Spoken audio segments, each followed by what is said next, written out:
Hello, and welcome to Planning for Rapid, Reliable Ransomware Recovery. Today's webinar is sponsored by Veeam and produced by Actual Tech Media. My name is Scott Becker. I'm from Actual Tech Media, and I'm excited to be your moderator for this special event. Now, before we get to today's great content, we do have a few housekeeping items that will help you get the most out of today's session. First off, we want this to be an informative event for you, so we encourage any questions in the questions box in our webinar control panel. Not only will we have team members responding to questions during the live event, but we'll also have a dedicated Q&A session at the end of the presentation where we'll discuss in greater detail some of the top questions that you ask. The Q&A panel is also the place to let us know about any technical issues that you might experience. A browser refresh is going to fix most of your audio or video or slide advancement issues, but if that doesn't work, just let us know in the Q&A and we'll help you get things sorted. Second, in the handout section of your webinar control panel, you'll find that we're offering several resources. We have 3 PDFs from Veeam. There's the 2022 Data Protection Trends Report. There's a ransomware white paper co-written by one of our speakers today, and an executive brief on top trends in disaster recovery. You'll also find a link to the Gorilla Guide Book Club where you can get access to Actual Tech Media's great printed resources on technology topics, as well as a link to the ATM Event Center where you can find out about more events on our calendar coming up. So I encourage you to access those resources now and share them with your friends and colleagues. Also, at the end of this webinar, we will be awarding a $300 Amazon gift card to one lucky attendee on the live event. Of course, you must be in attendance during this event to qualify for the prize. The official terms and conditions of today's prize drawing can also be found in your handout section. Just scroll to the bottom, you'll find the prize terms and conditions link there. Finally, one of the best benefits of this event is the opportunity to ask a question of our expert presenters. So to help you, or to help encourage your questions, we have a special additional prize for you. That's another Amazon gift card, this one for $50 for the best question. So at the end of the event, we'll look at all the questions, pick out the very best one, and contact that prize winner. And with that, let's get to today's fantastic content. It's my pleasure to introduce you to our presenters today. We have Chris Hoff, who's Data Protection and Ransomware Marketing Manager at Veeam, and Melissa Palmer, who's Team Lead and Senior Technologist for Product Strategy at Veeam. Chris, Melissa, welcome to the webinar. Thanks for joining us. Thanks for having us. This is really exciting. We're really glad to be here. Well, I'm looking forward to it. I'm going to get out of the way and leave it to you. Awesome. Thank you. So I'm Chris Hoff. I'm a product marketing manager here at Veeam. I'm adjusting my screens right now so that I can see all the questions coming in. I'm joined here today by Melissa Palmer. And Melissa, why don't you introduce yourself, because I'm not going to do it justice. Oh, yes, you will. Hi, everybody. My name is Melissa Palmer. I'm a senior technologist on the product strategy team here at Veeam, and I'm also a VMware certified design expert. Underselling it, but so our topic today is ransomware. I've spent the last 20 some odd years in the security space, focused mostly on malware. And one of the things that's just a truism these days is that the attackers have an infinite number of chances to attack you and only need to be successful once, where you as the defender need to be 100% accurate 100% of the time, because if you're wrong once, you're going to get owned. And so the odds are not in our favor. And so when we talk about those odds, and we put it in the context of modern day ransomware, we're struggling to keep up, quite honestly. And one of the reasons that we're struggling is that ransomware has essentially democratized security. And what I mean by that is that prior to the advent of modern day ransomware, prior to the advent of crypto and these ways to transfer funds anonymously, you had to have something that the attacker wanted and could monetize in order to be a targeted victim. And so that included things like credit card information, health information, social security numbers. All of that type of data could be sold and could make money for the attacker. These days, the only person who needs to see value in the data that's being air quotes stolen is you as the victim. You just need to be willing to pay money to get that information back. It doesn't have to be valuable to anybody else. And one of the things that we see all the time, and it's reflected in our data protection report, it's going to be reflected actually in our upcoming ransomware report that will be released next month, is that it is hard, almost impossible, I would say, to actively recover from a large-scale ransomware attack without considering paying the ransom. And the reason for that is that, quite honestly, our environments are too large and complex. The recovery process takes time. And as Melissa constantly reminds me, we do a really poor job of disaster recovery planning. And so we want to address that today, because every disaster is different, and ransomware is a disaster. Just like caught myself. Stop laughing at me. I know. I can't help it.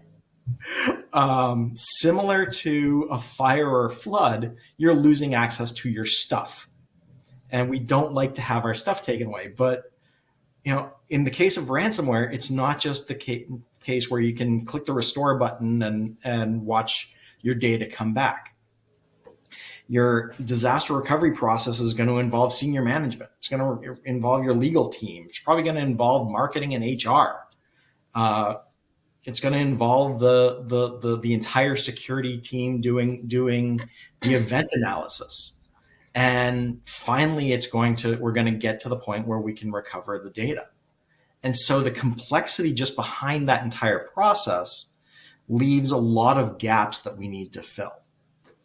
And so, when we say ransomware is a disaster, we truly mean it. And so, Melissa, you spend a lot of time dealing with this. You spent a lot of time advocating for better, I would say better disaster recovery planning. So take us through a little bit of what you're seeing out there and what we need to do to make recovering from ransomware the better option than actually paying the ransom.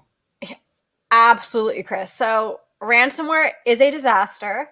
I don't think anybody can dispute that, but it is the disaster we can almost plan for, because at this point we can almost expect a ransomware attack in our environment, right? It just takes one user to click something and they're in. So this is the disaster that we need to plan for. Like, it's going to happen. I know a lot of times traditionally people haven't put a lot of emphasis on disaster recovery because they're like, you know what? We're just going to accept the risk because we're only going to lose $300,000 from an outage, and it's going to cost us $600,000 to put in this DR plan. So you know what? Forget it. We're going to accept the risk and pay the $300,000. That doesn't work with ransomware, because your ransom that you get ransomed for is probably going to be way more, and you're never actually going to recover your data because you don't have it backed up. And more importantly, let's say you do pay the ransom, you do decrypt the data, you can't trust that data anymore. You're still going to have to recover from backup at the end of the day. So what I want to do is basically take you through how we can use some helpful tips for disaster/ransomware recovery planning, things to keep in mind, and how the Veeam platform can help protect you, right? As long as we do this work up front now, we can be protected later, so we can recover later. Not only recover, we're going to know exactly how long that recovery is going to take because we're going to test it. So let's kind of dive a little deeper into ransomware and disaster recovery and the steps we can take now so we can recover later and not bother paying that ransom. So Awesome. this is going to be fun, Chris. So let's start with some disaster recovery basics. Very important when it comes to ransomware recovery. You need to know your RPOs and RTOs for each application. That's your recovery point objective, or what point in time are you recovering to, and your recovery time objective, and or how long does it take you to recover. You need to know those from each application, and that's not just a backup or an infrastructure or a tech play, right? We're going to have to get together with our business stakeholders and decide what these values are for each application. Until we have an understanding like this, we really can't meet these business requirements, and it's going to be really hard to recover in time, whatever that might be. We also need to know different ways to meet our RPOs and RTOs, because there's a bunch of different ways to meet any of these values, and a lot of it ties back to cost, right? No matter what, you're going to have a certain budget, or a certain application might have lower RPOs and RTOs because it's really important and has a significant monetary value to the company, right? We also need to know that we are meeting these RTOs and RPOs. And here's this last one, and this is really important, especially for ransomware recovery. We need to know where we're recovering to. Remember, every disaster is different. I have spoken to people who say, you know what? We get ransomware, we're just going to recover right in place. We're good to go. And I say, that's nice, but what if your vSphere environment is struck by ransomware and you have no recovery environment? What if law enforcement is involved and says, sorry, we're quarantining the environment to do an investigation. You can't recover here. So you need to know where you're recovering, which means you have to have multiple recovery options and test them all, right? So again, it ties back to knowing that you can meet your RPO and RTO at different locations under different scenarios. So that is kind of just some things to think of when we're going into disaster recovery.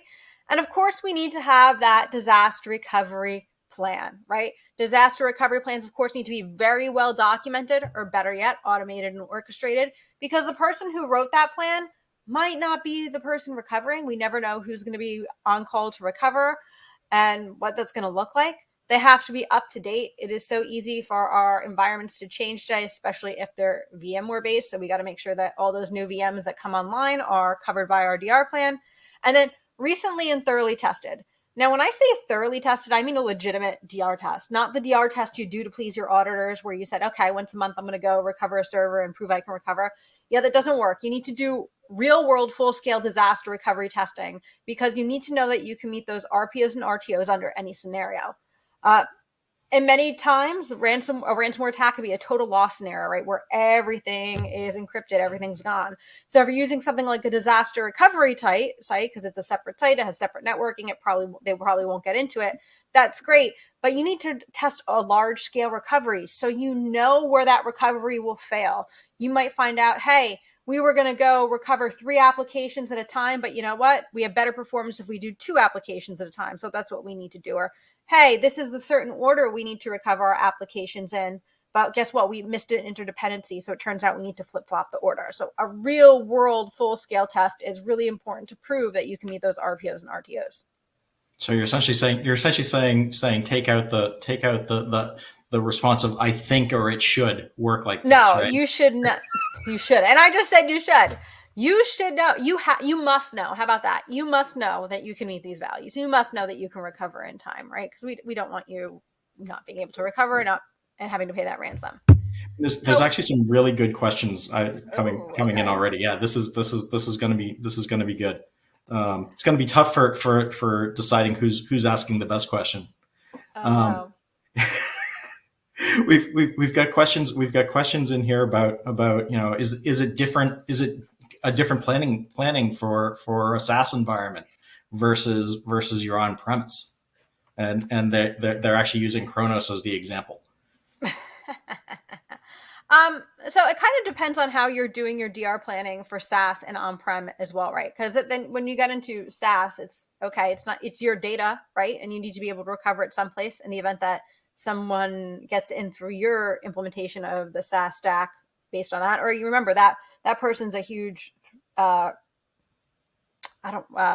vector as well, right? If someone gets into the SaaS system and wrecks everything, what do you do, right? So of course, even though you're using a SaaS platform, you're still responsible for your data. So it's important to, again, know the RTOs and RTOs for whatever SaaS application it is, and have a backup of that data so you can recover it to that SaaS platform, or even on-prem in some cases, should something go horribly, horribly wrong. So it's really, a lot of it just ties right back to disaster recovery planning, but going in knowing that it is going to happen versus, yeah, maybe it will, maybe it won't. Cool. So there's questions in here. Actually, I know you're gonna get into about the processes around fully documenting your backup. Oh yeah, we're gonna get there. We're gonna totally get there. Hang in there. Shout out to Rick Vanover. We got some Rick fans in here. Yes, Rick Vanover is the man. So let's push ahead because this is we could answer questions all day. Yeah, let's start with protect, right? So how do we protect our data so we can recover it later? That's important, right? So let's talk about a couple different aspects of data protection, right? So first of all, I'm going to hit these RPOs and RTOs over and over and over again because they're super important. But choose your data protection, right? Choose the right kind of data protection. If we talk about Veeam specifically, no matter what type of data is, from your near zero RPO stuff that we're going to protect with Veeam Continuous Data Protection or CDP, to your regular Veeam replicas, to your backups, to your storage, protect them the right way. And this is not only an RPO play, but an RTO play, right? So if I have something that has a 12-hour RPO, but a 5-minute RTO, and I don't know that that's a valid scenario, but I'm throwing it out there, right? That means I don't need to protect it that often, but if it's offline, I need to bring it back fast. So to me, that just screams replication, right? Replicas, it's a matter of starting up a server and you're back online. A CDP is basically an instant failover. And but a backup, right? A traditional backup, if we're backing something up, those restores take time. And of course, we need to test those to see how long that's actually going to take. So again, a lot of it is choosing the right type of data protection. So what flavor of data protection will I pick for this workload to meet my RPOs and RTOs? Then it kind of comes to storing those backup files the right way. So a lot of people right now throw around the term, and I have to build out this slide again, I'm sorry, immutability quite a bit. One more, I think. Let's hope I don't mess this up again. Let's just leave it there. Throw out the term immutability quite a bit, right? And all immutability means is my backup data cannot be changed or can't be modified. It can't be encrypted if it can't be deleted or modified. It can't be encrypted if it can't be modified. So if we've got an immutable copy of our backup data, they can't get to it, right? Or they can get to it, but they can't actually do anything to it, right? Especially with the Veeam portable data format. If you're backing up with Veeam, I don't care what happens to your VBR server. Like seriously, I do not care. I do not need your VBR server. It is a piece of cattle. Take it out back, turn it into some steaks. I don't care. If you're using Veeam Disaster Recovery Orchestrator, which we'll talk about in a little bit, you have a second backup server waiting for you if you need it. I had a case where I needed it once when I got ransomware in the cloud. It was a fun experience.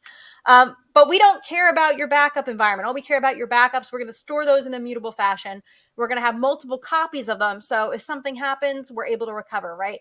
The performance tier through the hardened repository, that's kind of, the most recent copy of your backup, super fast, super low RTO, and then we'll age things out or copy things to the capacity tier. So you can send things to AWS or an S3 compatible storage. There's lots of different providers and vendors out there because remember, Veeam's hardware agnostic. I don't really care about the hardware you use either. We have a ton of Veeam ready partners when it comes to repositories, object storage, and object storage with immutability, because at the end of the day, we want to help you build the best solution to meet your needs, no matter what your requirements or your price point is, right? So if we have a mutable copy of our data, another immutable copy someplace else, and a third copy of our data, remember, we want 3 copies of our data at least, we're pretty much good to go no matter the scenario. Now, object storage is great because it could be an immutable copy, but it could be waiting in the wings for you someplace, right? So I can send it to my favorite public cloud provider so I can recover it in the public cloud if I need to, or to a VMware cloud environment, right? We could do all sorts of creative things to make sure on disaster day that we can actually recover our workloads. So that's super important right there. Having an immutable copy of your backup data. Now we can see the locks building out where it says, hey, look, I've got immutability all throughout my data lifecycle. That is fantastic. And we've got our Veeam ready storage that's certified and makes the decision really easy once you've determined what your requirements are. So there's a question here related to that, and I threw it over onto the bigger screen. How do you move back into production after Oh, it's automatically scrolling. Look out. How do you move back into production after using Veeam Instant Recovery? Is there a backend sync process that has to take place? There's a bunch of different ways you can do it, kind of based on the scenario. You can basically just make that, use the instant VM recovery. Instant VM recovery technology. And then you can just move it off into VMware, make that the copy. You could, if you're using, you could back it up again, send it back. You could turn it into a replica. There's a million different ways to do it, again, based on your specific environment and what your requirements are, right? So it kind of is a bigger discussion than what's the way I should do this? Well, it really depends on a lot of different things in your environment. And again, it's very flexible. Cool. All right. Double and triple play immutability. That's kind of just like what I talked about, right? We want to make sure that we have multiple immutable copies. So we have that Linux immutable repository on-prem and maybe S3 backups. And then, tape gets a really bad name, but I don't know, it's kind of making a little bit of a comeback, right, Chris? In the age of ransomware, there's nothing wrong with having some worm tapes, right? It's valid.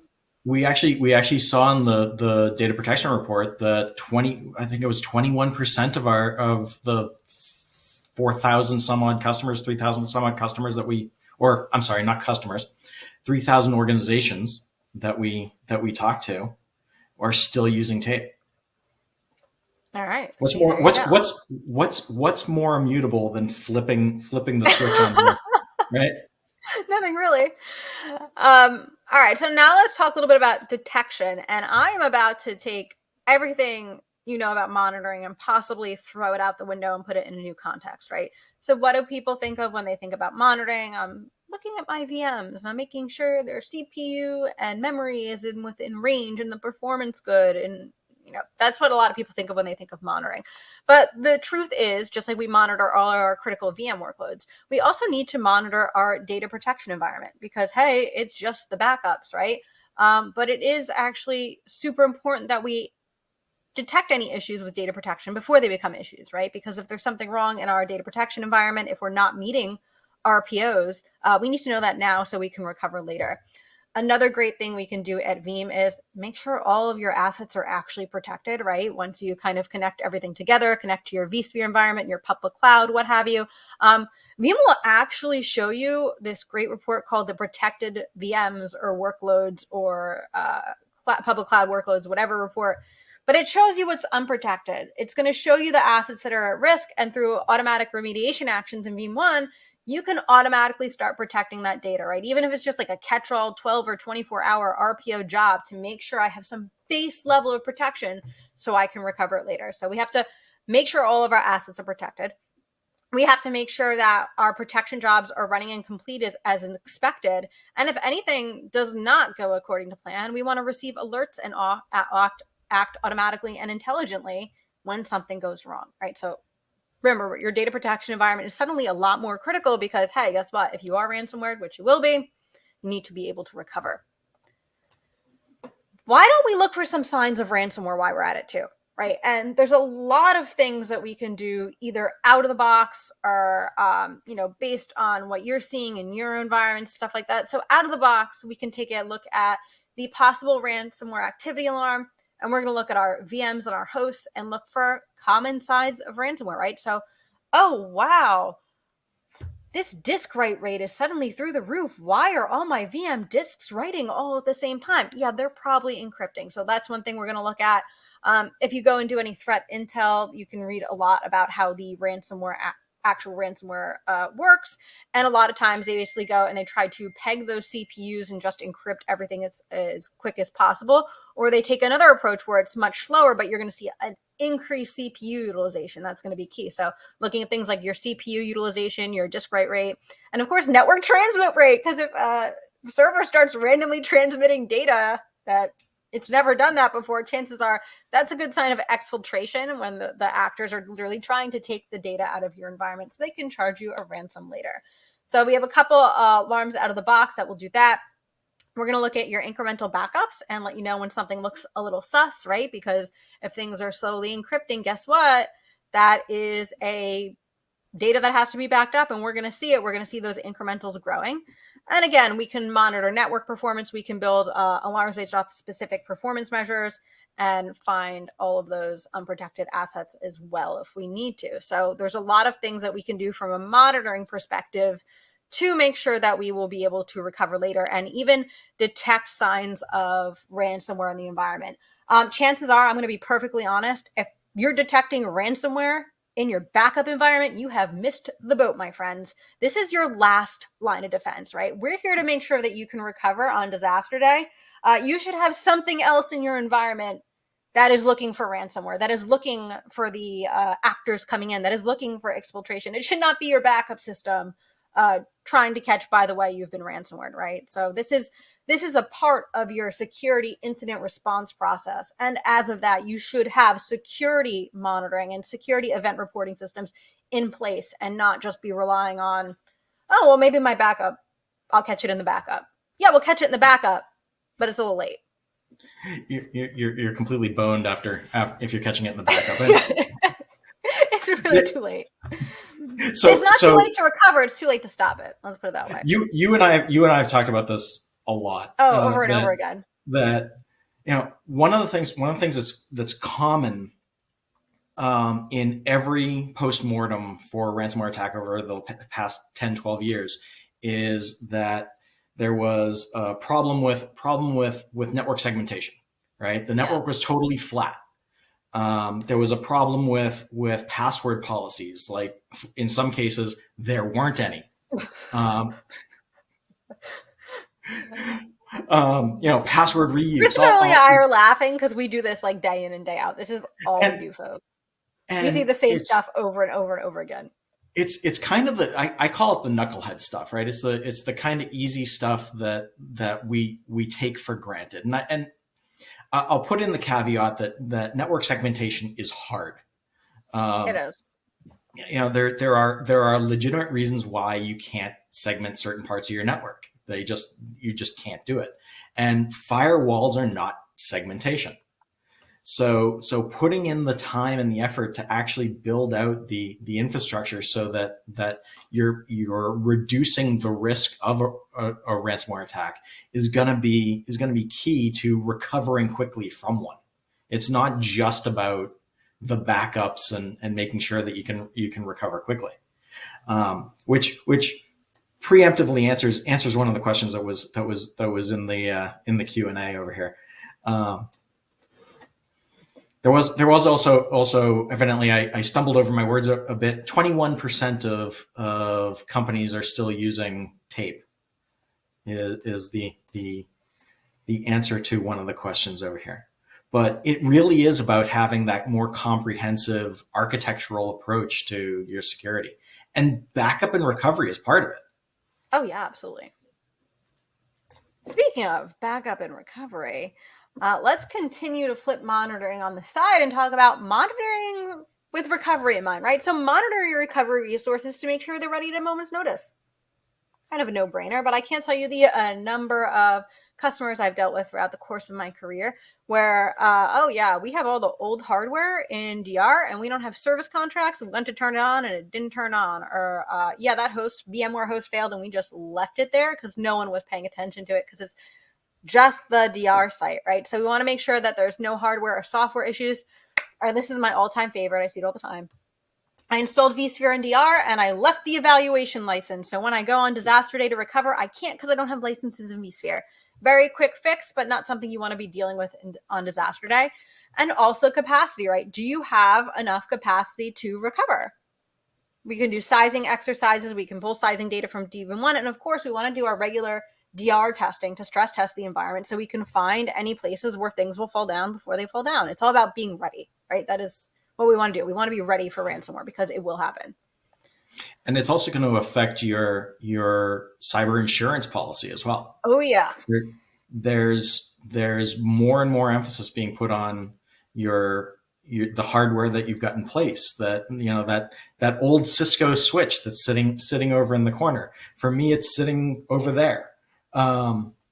It doesn't have a service contract on it. It's end of life. That's gonna cause your cyber insurance premium to either go up, or it's gonna be a reason why they're not gonna pay. Right. So let's get to my personal favorite here. Let's talk about recovering. right? And this is part of getting ready to recover too. So we're going to talk about planning for recovering and actual recovery. First and most important step is decide where will you recover? And you might have multiple answers here. It could be your DR site. It could be a colo. It could be a service provider. It could be the public cloud. It could be the VMware cloud. I don't care where you recover to. I just care that you have a couple places that you plan on recovering to. And most importantly, you have your data there to recover from. So that's one of the reasons I love object storage so much. I want to use VMware Cloud on AWS to recover. I'm going to put my backups in S3. So guess what? They're really close to VMC, and my recovery speeds will actually be pretty good. And we'll test that, of course. We'll do some restores. We'll see everything is great, but know where you will recover.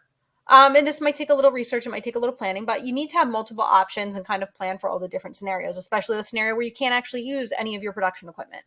That is something I see more than often than not. And it's becoming more and more popular when you pull in law enforcement. Oh, yeah. They're going to quarantine you. So let's talk about recoverability from backups. This is from the DPR report, DPR Trends 2022. In your handouts, you also have a copy of the State of Disaster Recovery in 2022. I highly recommend giving that a read. That is an excellent executive brief. But recoverability from backups. Thinking about the most significant ransomware attack your organization has suffered in the last 12 months, what percentage of data was your organization able to recover from the attack? That is not 100, and that is inexcusable. There's no reason that shouldn't be 100 because you should have tested your recovery processes already. You should have monitored to make sure that you were protecting all your assets, and this just should not happen. So let's talk a little bit more about how we can make sure this does not happen. So we've talked about protecting your data. We've talked about monitoring your data protection and making sure that you are protecting everything you're going to recover. And let's start talking about creating those DR plans and testing them. So it's all about disaster recovery orchestration. And this ties right back to what we were talking about before about with CDP, replicas, backup, and storage, right? Kind of the 4 horsemen of data protection. When we add disaster recovery orchestration on top of that, Veeam Disaster Recovery Orchestrator is an add-on to Veeam Backup and Replication or Veeam Availability Suite. We're talking about DR, dynamic documentation. My friend who asked about DR documentation, Orchestrator will do it for you and send it to your mailbox. It will send you your DR plan with a full audit log. It will send you a lightweight check daily to make sure that you're meeting your RPOs. And every time you run a DR test, which you can do scheduled or on demand, it will send you a report on that too. Now, there's one more report, which I hope is the report that no one ever has to look at, is the plan execution report. So if something happened and I do need to actually run my disaster recovery plan and recover, that'll be documented for you too.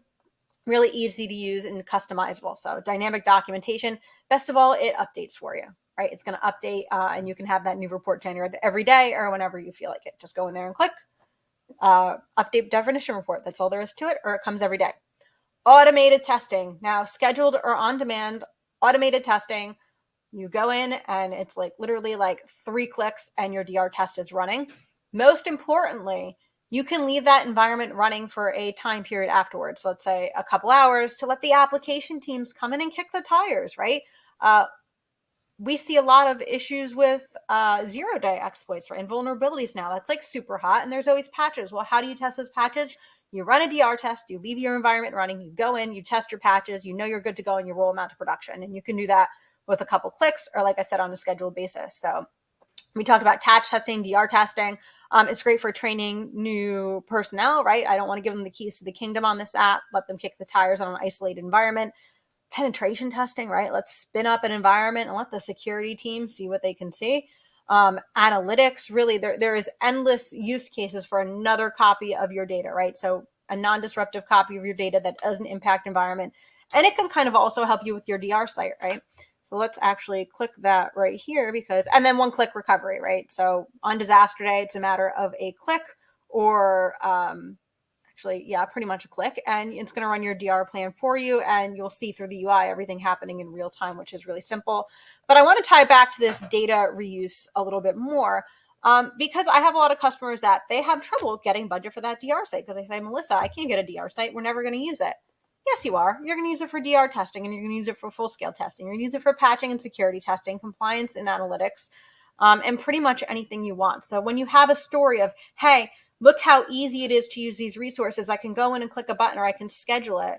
and I can let my app teams in and have a test environment at a moment's notice or whenever they want, because the app teams can actually access their applications right through the Orchestrator UI. It'll pop open the Veeam console for you, and you don't even need to log into vSphere. So it makes a really powerful case for actually investing in that DR site if you haven't been able to so far.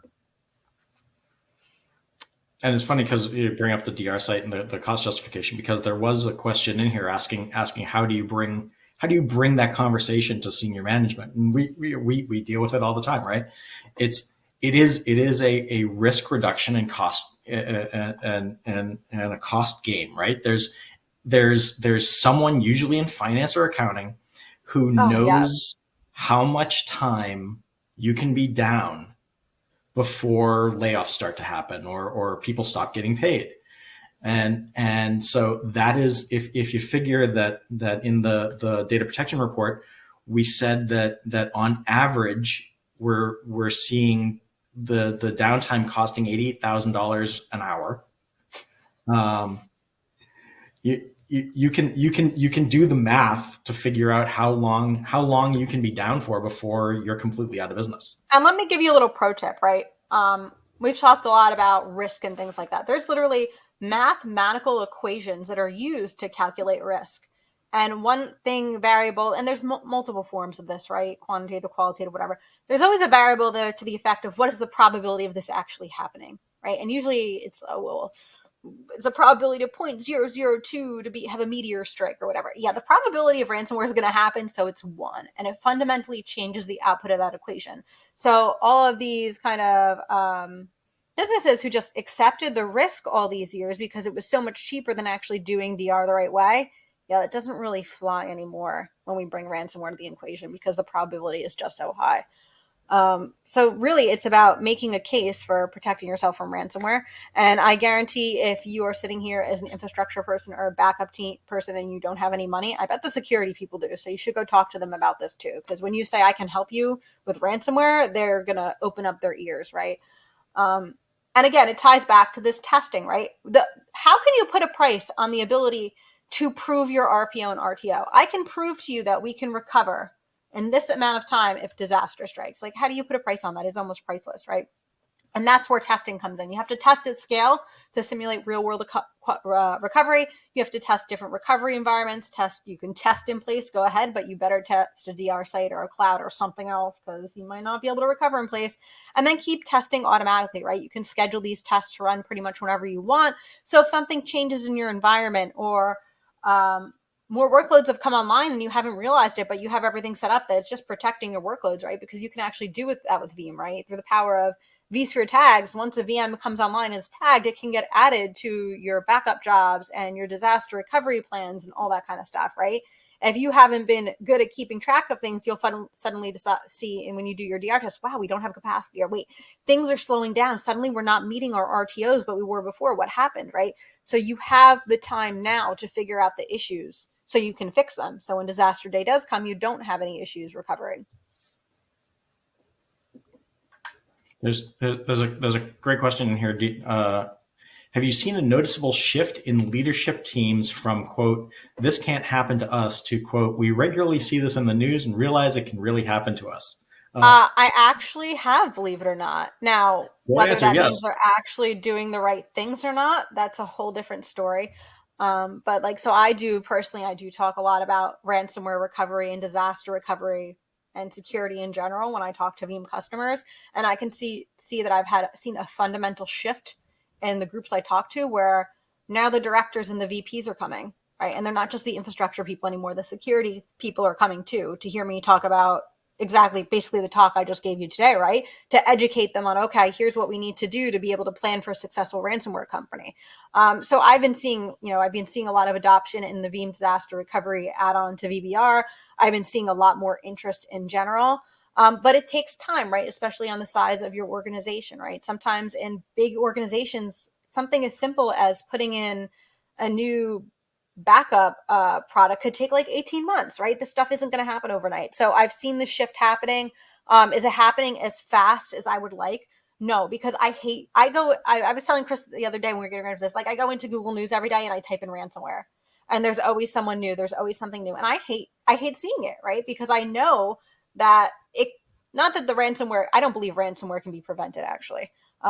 I think they're always going to get in somehow, but you can be able to recover, and you can have the confidence and the ability to prove that you can recover. And it's not that difficult. We went through pretty much the basics today. It's really not rocket science. It's just a matter of sitting down, determining those RPOs and RTOs, and putting together a plan to protect that data so that you can recover it later. It really isn't difficult, but it does take planning, and it does take that person to say, you know what, no, now this is a priority and we have to be able to recover.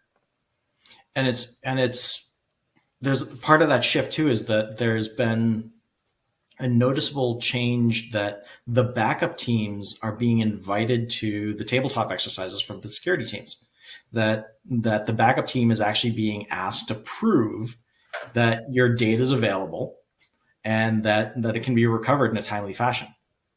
Another interesting statistic that's in that data protection report that's in the handouts is that 89% of the folks that we surveyed said that they had a gap between the amount of data that or the time that they could back up their data and the amount of data that they needed to restore quickly. So it was both a technological gap as well as a confidence gap, to be able to say that yeah, we think we're backing it all up, but we're not sure that we can get it back when we need it, which is crazy.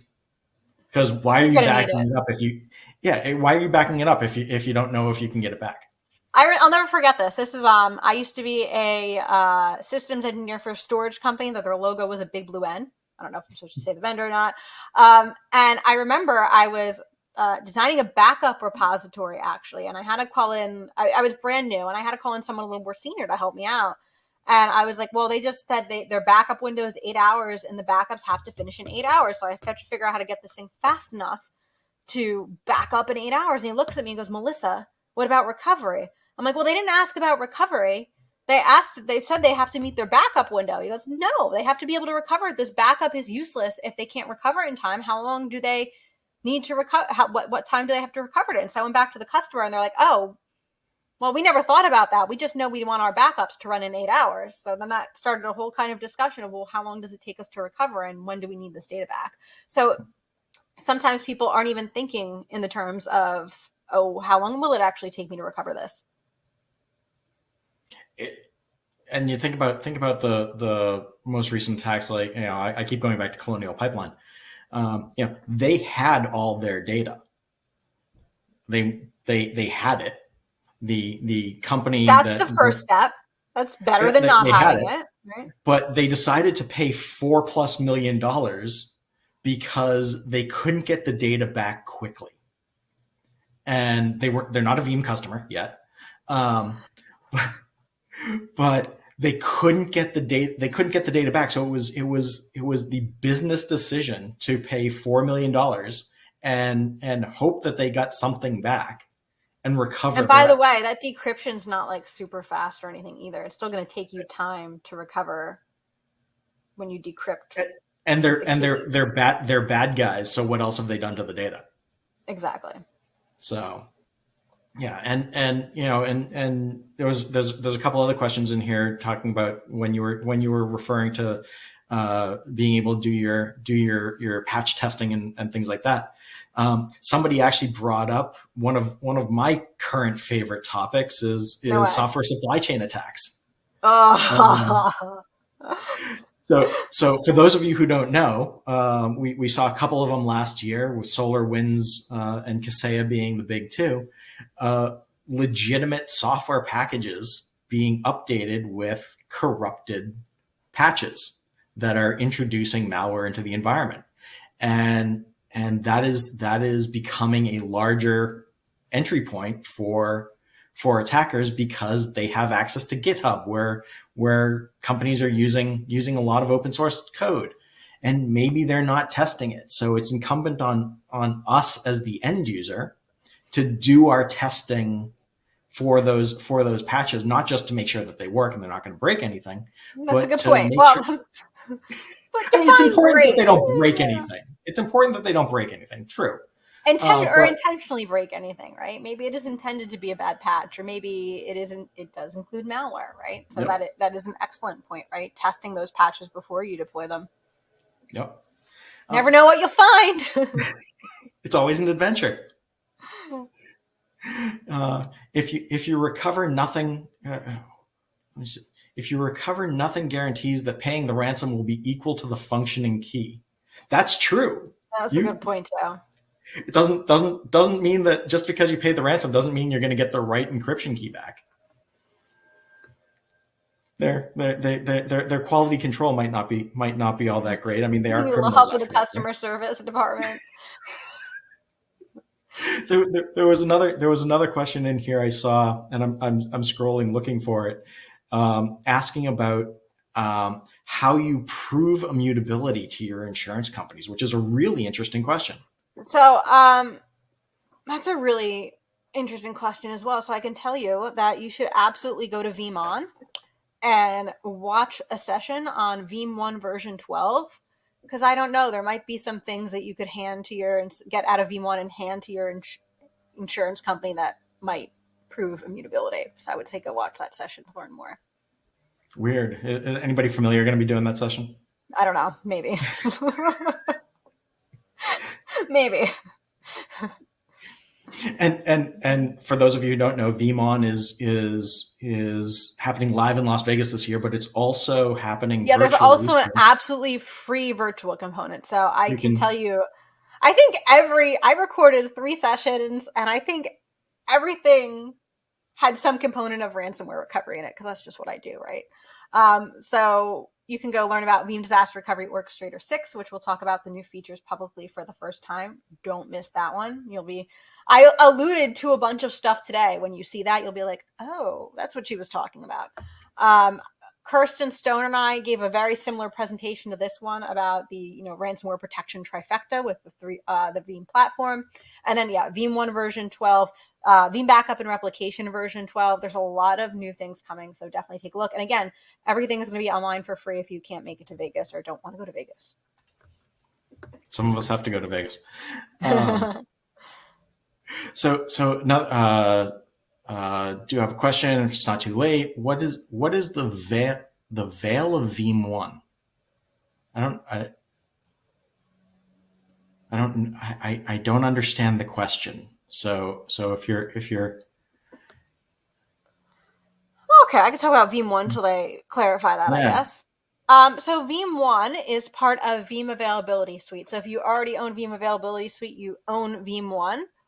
Or you can add that on to Veeam Backup and Replication. And that is basically for monitoring your data protection as well as your vSphere environment, et cetera, but really the focus is on monitoring that data protection to do the things I said. Find those unprotected VMs, check your jobs, make sure they're running as expected, check for things like suspicious incremental backups or jobs taking longer, like signs of something going wrong, that kind of thing. So you just answered it. It was quick typo. It was value of Veeam. So it adds tremendous value to backup and replication. And I got to be a DR nerd for like 2 seconds here. If you need to like actually do a legitimate sizing to figure out, I don't even know what kind of DR environment I can do. I do that with Veeam 1 all the time too. So you can get a ton of performance data on your virtual environments and on your backup environment as well. I could go on and on. And it is amazing. It is amazing. I've been engrossed in the data protection report and the upcoming ransomware trends report. So it's amazing to me the number of organizations that don't actually test their backups, or they have to make some kind of janky script that does it for them. Yeah, Veeam can do that all automatically a bunch of different ways. There's a lot of possibilities out there, again, depending on what your requirements are. But we can, like, one of the hallmark features is Veeam Sure Backup, Sure Replica technology. Orchestrator is powered, but uses some of that under the covers. Like I said, it kind of adds on to VBR. And that's something Veeam has been doing for a number of years, right? And when we talk about a DR test, it takes that core technology of Sure Backup and data labs and virtual labs and just takes it a step further and runs your whole DR plan, right? Instead of just, hey, did that VM start? Is it good to go? Does it actually work? Yeah, it's amazing to me the number of folks who just kind of trust it's going to work. The other side of that too is that the number of folks who are just recovering in place and hoping for the best is thankfully That's it's going not good. down. It's going down, but it's not good. Yeah.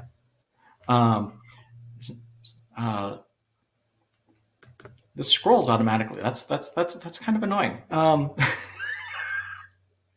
Somebody's asking, can we send you to Vegas? You can go to my place. That's fine. Is cybersecurity insurance currently and realistically obtainable, or have premiums been put out of reach for smaller companies? That's actually a really good question. That's good. There are companies out there that are merging together your cyber insurance with your response tactics. There you go. So they're part of your cyber insurance, there's like an incident response retainer built into there where basically says you have this policy and the first thing we're going to call is XYZ incident response firm and get them in here. And that is the key, right? And they're going to do the testing beforehand to see where your weak spots are. Yeah. So they're going to do your pen testing, your tabletop exercises, that type of thing. So is it too expensive for small companies? It like everything else in technology, it depends. But there are companies out there that are merging these processes together that are designed to help smaller companies, which is fantastic. Yeah. What does your training platform look like for small companies? We've got an entire training platform over on Veeam. You can get certified end to end. As a matter of fact, we're doing training out in Vegas as well. Let's see. Somebody's talking about that how they're doing testing and reporting as part of their GRC process. Awesome. Gold stuff.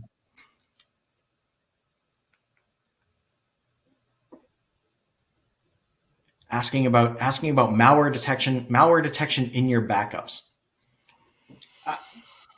This is so okay. Hot button for us.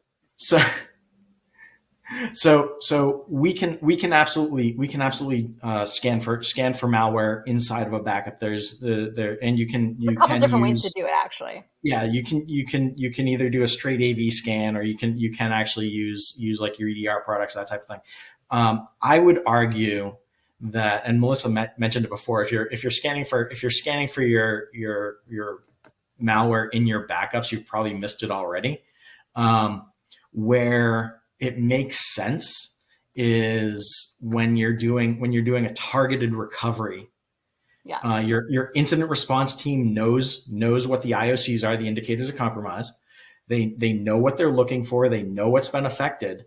Being able to scan for that type of data is where you're going to see value from a malware detection standpoint. All of this hype that some companies are throwing around about their ML and their AI and all that crazy stuff is just that. It's hype. It's noise, and it's not what you should be buying your backup products for. Yeah, and absolutely. When it comes to scanning for malware during recovery, we can absolutely do that. That is not a problem. Go to my session on Veeam Disaster Recovery Orchestration version 6. Wink, wink. There'll be some cool stuff about that in there. Just saying. I don't think I should be saying that, but I'm saying it anyway. We're getting close. I'm too excited.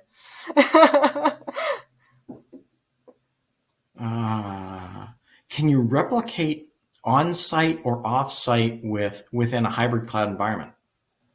Yes, right? Sure we can. Yeah. Absolutely. Where do you want to send it? I'll get it there for you. We can use the scale-out backup repository. We can use backup copy jobs. There's lots of different ways to do it. Are all these features included, or is this a tiered subscription? No, you get the license for the product and you've got all the features. As a matter of fact, I would argue that there are some features that our customers have that they just simply don't know about because they haven't looked yet. Probably. That's a good way to say it. How did you say you can mitigate malware spread through the applications run in your hybrid cloud. That's actually a really hard thing to do. You're probably going to do that more with EDR, endpoint detection response product. The big boy indicators of compromise scans as opposed to signatures, right? Can you talk more about a ransomware experience you had in the cloud? Yeah, I would love to. Do we have enough time? Are we going to have time? Okay, we have like 5 minutes. It's going to have to be all right, I'm going to tell my little story, then we're going to have to go on to the summary. Actually, it was around this time last year for Veeam. I had to build this crazy lab in a public cloud, and I had to be replicating with actually Veeam CDP. It had just come out, this version of Orchestrator and CDP. I had to be replicating from on-prem to the cloud and show a live recovery. Pretty cool. Except Melissa was just needing to get this thing working. So I followed security worst practices, and I just had like RDP open everywhere so I could get to whatever. I just did not care because I just needed it for this one thing. So I go to log in one day and like nothing works on my desktop. And meanwhile, I'm logging into my VBR server, right? My VBR server. So it's like kind of important. I'm like, nothing's working. So there's like this text file on and I guarantee they got in with RDP, right? So there's like this text file on the desktop, and it's like, you have been ransomware and send Bitcoins to like whatever. And it had like an AOL email address. And I just like started laughing. And what I did is I nuked that VBR server from Orbit because I had a copy of my backups. And by the way, my repo was on the VBR server because it was a bad cloud deployment. So I just like laughed. I deleted the server. I had all of my backups also going to Azure Blob Storage. So I went to my Orchestrator server, which has an embedded version of VDR. I connected my external repository. I rescanned my repository. It saw my backups, and I just restored everything I needed. It took me like 7 minutes to recover. It was sick. It was ridiculous. It was so easy, and it was so funny. But it just kind of shows like my terrible half thought out lab was still good enough to recover. So it kind of proves that as long as you put like some level of thought into your data protection, you're going to be able to recover later. That's my fun ransomware in the cloud story. I love telling it. Thank you. Oh, that's awesome. So we're coming up on time. There's so many questions in here. We will do our best to answer as many as we can. But just in summary, we've talked about a lot of capabilities today, and when we're talking about these, we're like we mentioned earlier that we're not talking about it as a tiered subscription. It is baked into the product. So when you buy any of the Veeam products, you get these capabilities, and they're designed to essentially work together so that you can have hate to be marketing about this, but a more trusted solution for ensuring that you can get your data back. Because at the end of the day, that's what it's about. It's about making sure that you can get your data back when you need it the most, and not having to jump around and worry about how something should work or how it could work. Melissa, any thoughts before we hand it back over? Not really. I mean, now is the time, right, to put the steps in place to make sure that you're ready to recover later. That's what it comes down to. You got to put in a little work up front, but it can be done, and you can prove that you can recover and meet your RPOs and RTOs. Awesome. Well, hey, I want to thank everybody for joining us today. We've had a good time. I hope you've enjoyed this time. We will absolutely be answering as many of the questions as we can afterwards, and so we will hand it back to our host.